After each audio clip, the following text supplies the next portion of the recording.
Bau tak sedap yang dikeluhkan pihak Sekolah Dasar Negeri Antasan Besar 7 Banjarmasin Tengah ternyata sudah didengar oleh Dinas Lingkungan Hidup Kota Banjarmasin. Mereka mengaku sudah turun ke lapangan dan memeriksa area sekolah. Namun pihaknya masih menunggu laporan dari bidang pengawasan terkait sumber bau yang dikeluhkan sekolah tersebut. Lihat ini kan sebenarnya kasusnya sudah juga pernah dulu ya kan. Dan kita pada saat itu perintahkan untuk ditutup sudah. Lubangnya kita tutup sudah. Setahu kita memang ditutup. Cuma karena tahu lagi apa laporan dari kawan-kawan bidang pengawasan apakah ada lagi kebocoran atau gimana atau ada. Nanti akan kita coba telusuri lagi.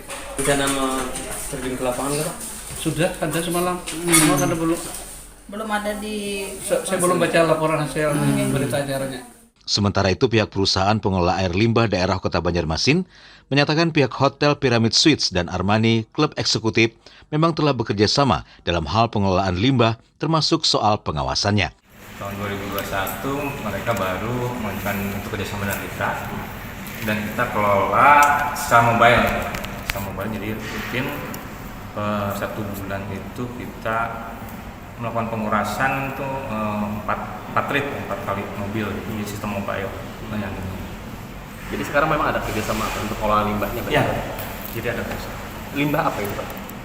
Itu limbah domestik ya. Disinggung terkait apakah ada penyedotan untuk air yang menggenang, perusahaan pengelola air limbah daerah itu masih menunggu laporan penelitian hasil lab Dinas Lingkungan Hidup Kota Banjarmasin. Dari Banjarmasin, Alif Hidayatullah, Kalsel 1net.